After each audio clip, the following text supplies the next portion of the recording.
Welcome, future researchers. I know that most of you feel overwhelmed by the literature review chapter and struggle or sometimes fail in synthesizing previous research. In this video, you will explore how synthesizing allows you to create new insights and understanding by defining it, highlighting its importance, and focusing on how to synthesize effectively through an authentic example. The primary objectives in synthesis are to demonstrate a comprehensive understanding of the research field, critically evaluate and analyze prior research, and formulate original insights and contributions to the field of research. To start with, synthesis came from the Greek synthesis, meaning a putting together, which is the process of combining diverse elements to form a coherent whole. In academic research, it's the act of integrating information, ideas, and arguments from multiple sources like scholarly articles, books, data, and reports to create a new comprehensive and unified understanding of a topic.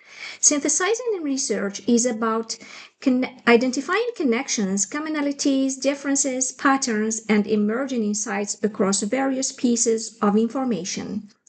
It's not merely summarizing individual sources sequentially. Instead, synthesis requires you to analyze, interpret, and connect information from different sources to support your own argument or develop a deeper insight into the topic. Imagine you are building a puzzle. You don't just list all the pieces, you should fit them together to reveal a complete picture. Why synthesizing? The importance of this skill is to deeper understanding. By revealing relationships, nuances, and broader implications that might not be evident from individual sources. Generate new insights to identify gaps and existing research. Develop new hypotheses or propose novel solutions. Strengthen arguments by supporting claims and research questions with evidence from multiple perspectives. Demonstrate critical thinking and show the ability to evaluate sources, compare findings, and form conclusions rather than just reporting what others have said. And present efficient communication and information in a more organized, concise, and accessible way.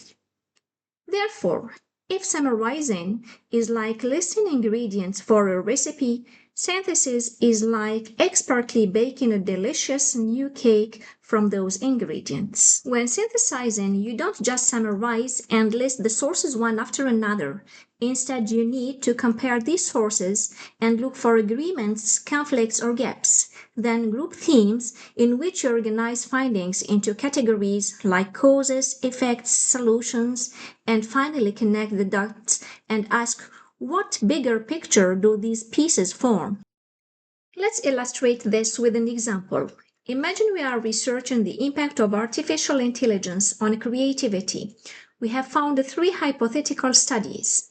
Study 1 surveyed AI-generated art, a public perception survey. Study 2 investigated the algorithmic composition enhancing musical creativity. And Study 3 examined the role of AI in scientific discovery, a case study in drug design. Now, how do we synthesize these 3 sources? Instead of just presenting each summary sequentially, we look for connections and overarching themes. First common thread or theme is that AI is an enhancer. All 3 studies, despite their different domains, suggest that AI can enhance creative or innovative processes. 2. Divergent perspectives, the human element. Here is where the conflicting view emerges.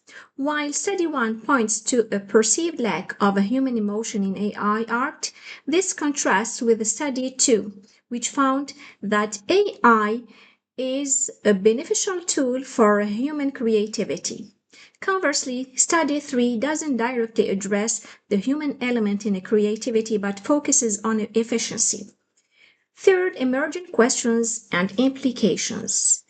For example, does the lack of emotion perceived in Study 1 stem from its autonomous creation or from a misunderstanding of how humans might collaborate with AI, as seen in Study 2?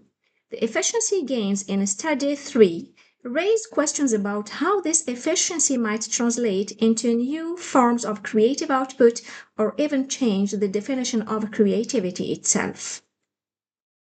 At the end, you can opt for the following synthesis, where you should acknowledge the sources and use transition symbols to form more coherence and cohesion.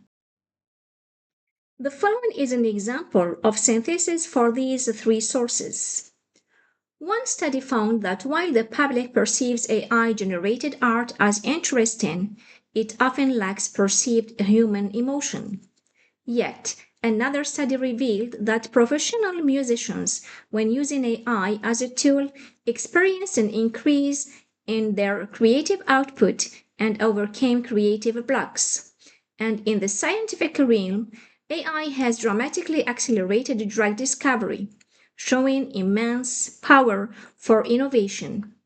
By synthesizing these, we don't just see AI creating art, assisting musicians, or discovering drugs. We began to understand a nuanced picture. AI is a powerful enhancer for human creativity and innovation across diverse fields. Even as public perceptions grapples with its implications for the human touch.